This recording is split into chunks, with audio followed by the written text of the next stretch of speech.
cinema foi desenvolvido por uma série de inventores que queriam tornar realidade o sonho de apresentar imagens em movimento. As primeiras exibições públicas do cinematógrafo foram feitas pelos irmãos Lumière em 1895. Eram cenas do cotidiano, como a chegada dos trabalhadores à fábrica e a chegada do trem à estação. Até o início do século XX, essas apresentações faziam parte de espetáculos destinados à classe operária.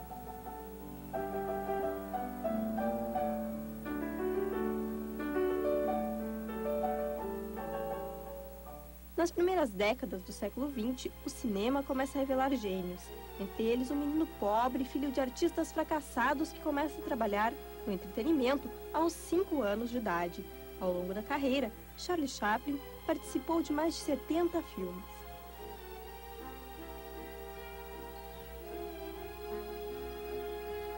O cineasta era perfeccionista, buscava criticar todas as formas de injustiça cometidas contra o ser humano. Fazia tudo através do humor, mas sem nunca abrir mão da sensibilidade.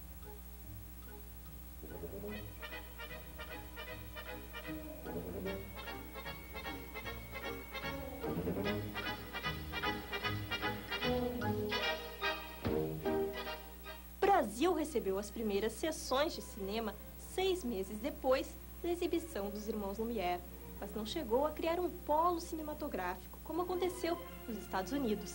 Por isso, era dependente das produções estrangeiras. Como os filmes eram mudos, não havia problemas para compreendê-los.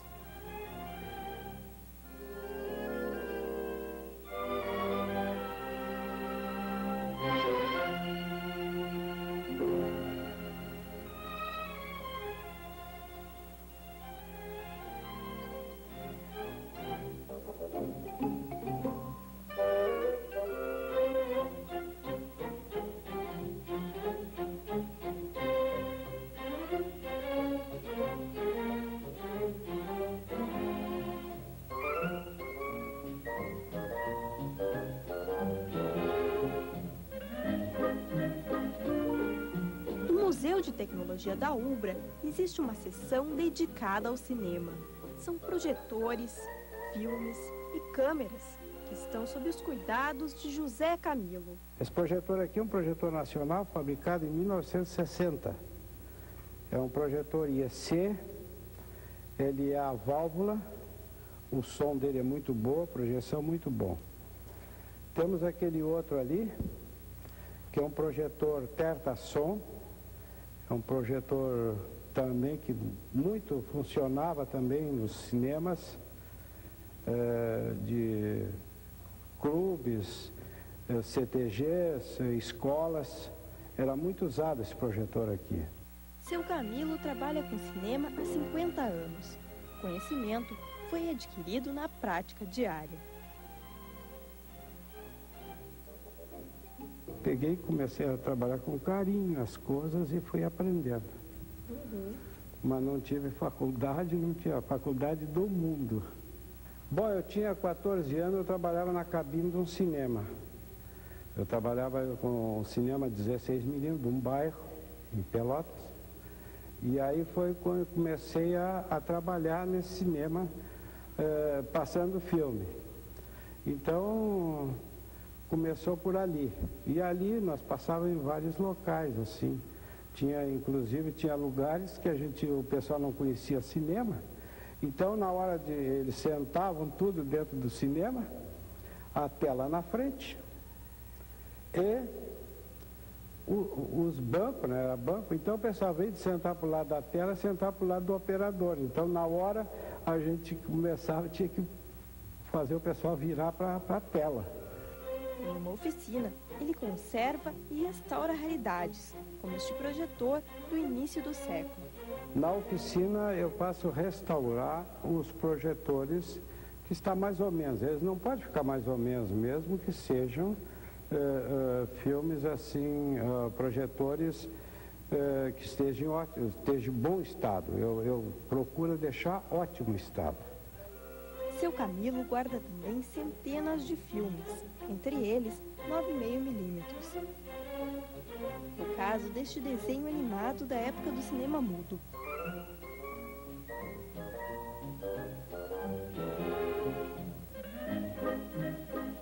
Todos assim, deve ter mais ou menos uns 150 filmes aproximados. E eles são sobre o que em geral? É história, por exemplo, é documentários, o Charlie Chaplin. E tem outros artistas aqui, ó. Ele é assim.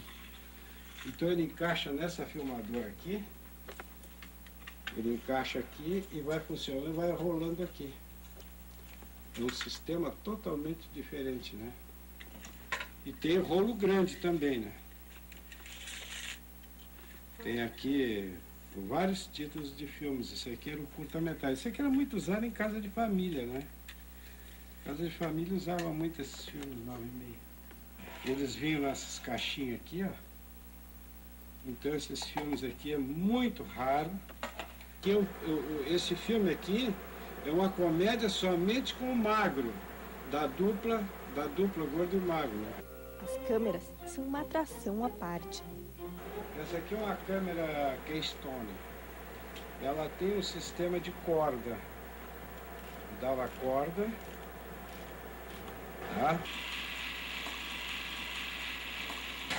Então aqui, o cinegrafista abria aqui, e aqui tinha os carretéis, né? Tinha os carretéis, colocava um aqui e outro aqui. Então, conforme ele ia descarregando, ia filmando, ele ia aumentando aqui e marcando quando terminava o filme aqui. Essa aqui é muito usada até hoje. Até hoje. Eles faziam desenho animados, eles botavam assim e faziam, ó. O desenho animado era assim, ó. Eles botavam a câmera assim e faziam os desenhos aqui e iam apertando aqui. Cada quadro, olha. Então eles faziam de acordo. A televisão usava muito dessas câmeras.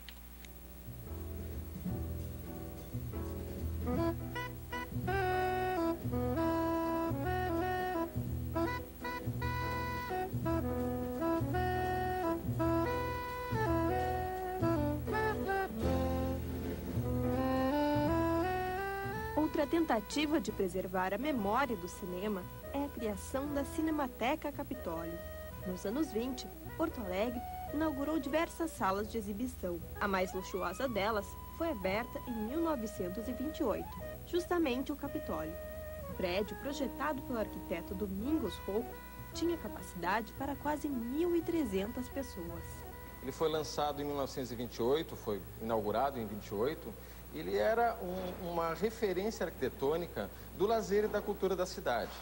Então, agora, por exemplo, nós estamos desenvolvendo o projeto de memória oral, ou seja, chamando as pessoas a contarem suas memórias a respeito disso. Nós percebemos que a cidade tem uma memória afetiva muito importante com o prédio. Então, o resgate desse marco histórico, desse marco cultural para a cidade, já é em si só um benefício. Acho que o mais importante é fazer com que isso não seja só um resgate e um restauro, mas sim uma reciclagem para transformá-lo num equipamento cultural que ele deve ser, que é um centro voltado para a difusão e para a pesquisa e acervo do audiovisual gaúcho. O local foi desenhado para se inserir bem na bagagem cultural da cidade. A construção é baseada no estilo eclético, com ornamentos voltados para a arquitetura açoriana. A ideia da restauração é conservar a arquitetura, mas adequar o uso deste espaço às necessidades do século XXI. É uma adaptação que ela é complexa, mas ao mesmo tempo ela é prazerosa de fazer. O objetivo é colocar o novo dentro do velho. Nesse sentido, nós estamos tentando preservar, na verdade já estamos com a referência do prédio, a referência arquitetônica tombada, restaurada. Então nós temos restaurados as colunas, capitéis, toda a fachada. Entretanto, dentro nós vamos equipamento de alta tecnologia, contemporâneo, ligado com fibra ótica, com som Dolby, e o objetivo é proporcionar para a cidade um mix de serviços voltado ao audiovisual. Antes de mais nada, vai ser uma cinemateca, portanto, um local para que se guarde e se preserve todos os filmes, toda a produção fílmica gaúcha.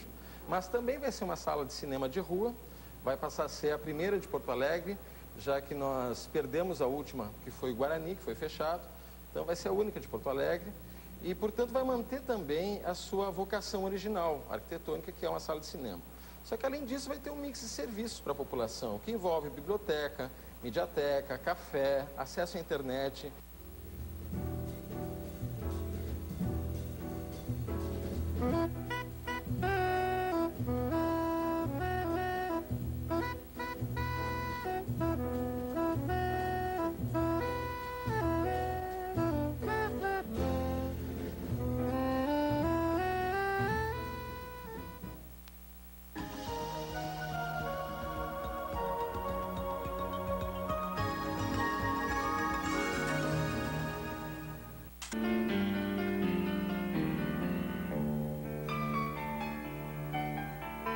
Estamos apresentando Contando História.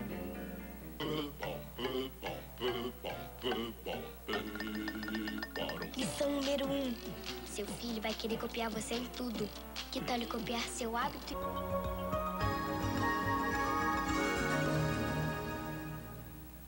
Não é só de equipamentos e de atores que se faz cinema. Por trás de cada filme há uma série de profissionais, como Ivo Zamansky, diretor de fotografia, que há 45 anos faz cinema no Rio Grande do Sul. Desde menino, meu pai fazia cinema e eu ajudava, acompanhava, quer dizer, desde que eu nasci.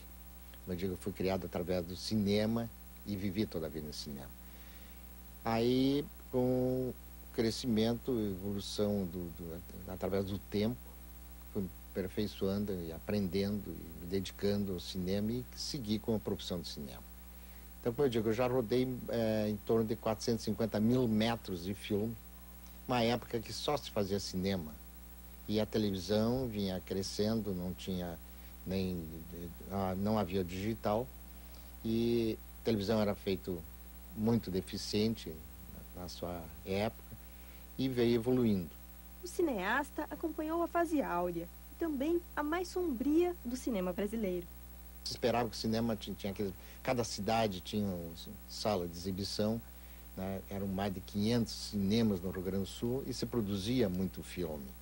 E aí foi diminuindo, a sala de cinema foi caindo, os incentivos caíram, chegou a um ponto que praticamente as casas exibidoras fecharam e a produção também. E a televisão foi evoluindo, crescendo, desenvolvendo e tomando conta do mercado. Por várias circunstâncias, problema de segurança, problema de sair à noite. Então foi uma época em que praticamente o cinema parou e as pessoas praticamente desistiram. E daí voltou uma nova fase do cinema. Quer dizer, até tínhamos com o cinema indústria, quer dizer, empresa cinematográfica. Aí começou, nos anos 80, a nova fase do cinema. Ivo participou do filme de maior bilheteria do cinema gaúcho, Coração de Luto. Foi o primeiro filme de Vítor Matheus Teixeira, o Teixeirinha. O Teixeirinha é um capítulo, uma história que faz parte da história do cinema do Rio Grande do Sul. Inicia-se uma experiência que a Leopoldo Som resolve fazer um filme com o Teixeirinha, de uma música que tinha tido um sucesso muito grande, que foi Coração de Luto. Produz o filme, foi até a primeira experiência da nossa equipe, nosso pessoal em termos de Leopoldo Som, e o filme foi um sucesso extraordinário.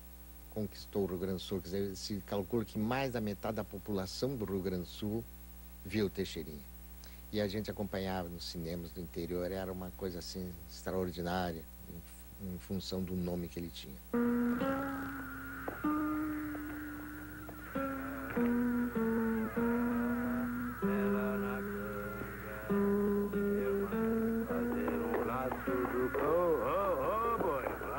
Até o Teixeirinha começar a fazer filme em 1966, o cinema gaúcho ele vinha de uma forma bastante irregular, não havia uma continuidade ainda em longa-metragem, tanto é que algo que se dizia que esta era a terra do curta-metragem.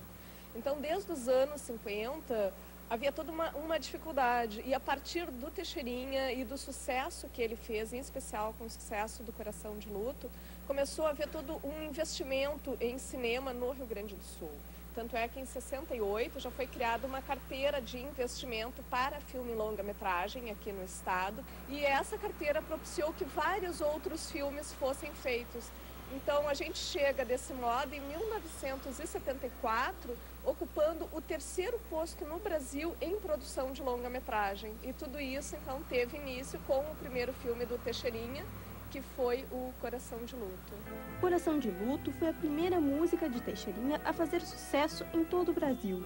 Até hoje, foi uma das músicas mais vendidas do mundo.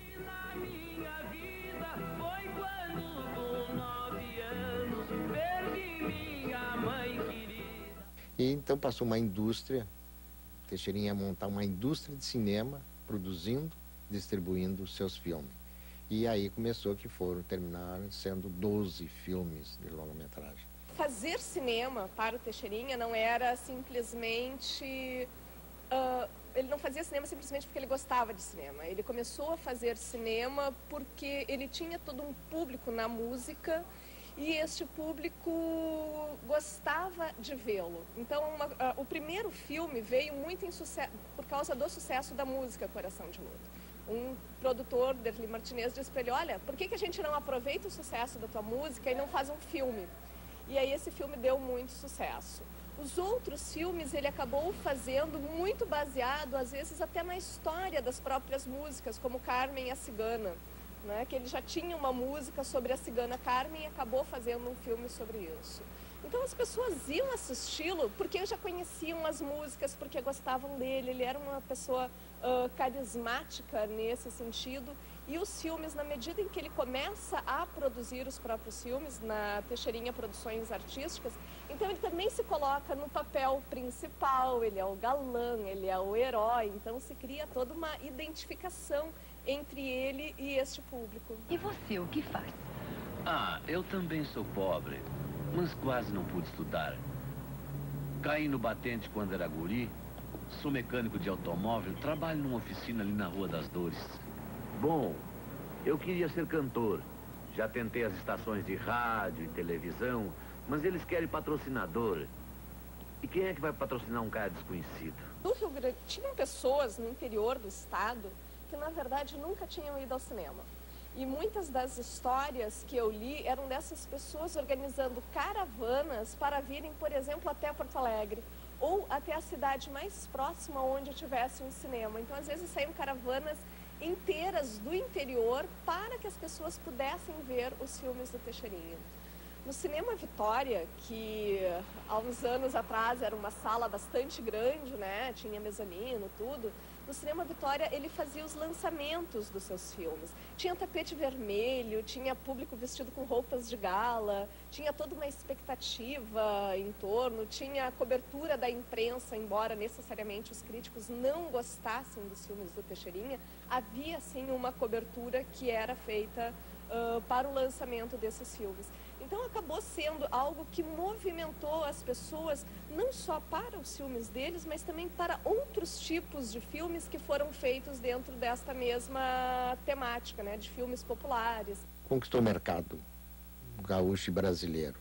Em termos de bilheteria era um sucesso, ficava 4, 5 semanas, 1 mês e meio em cartaz para Porto Alegre em termos de lançamento. E aí foi o grande sucesso do cinema, onde que foi muito importante para a própria indústria cinematográfica do Rio Grande do Sul, onde que foi formando profissionais, pessoas que estavam começando cinema, que não tinham produzido longa-metragem, passou a formar profissionais, empresa produzia, adquirir mais equipamento. Então foi num período auge do cinema gaúcho. ¿Quieres ver la suerte? Mas é claro que quero, é por isso que vim aqui. Mas não se lembra de mim de novo? Ah, sim. O moço do outro dia. Ah. Não. Cigano às vezes também não cobra nada. Sabe por que não li o resto de sua sorte no outro dia? Por quê? Porque o que eu vejo aqui na sua mão não pode ser. Mesmo assim, eu preciso saber o que é. Aqui diz que o senhor vai casar com uma cigana. foi uma coisa assim marcante em termos de arte, cultura e da indústria cinematográfica. Foi um período áureo do cinema gaúcho.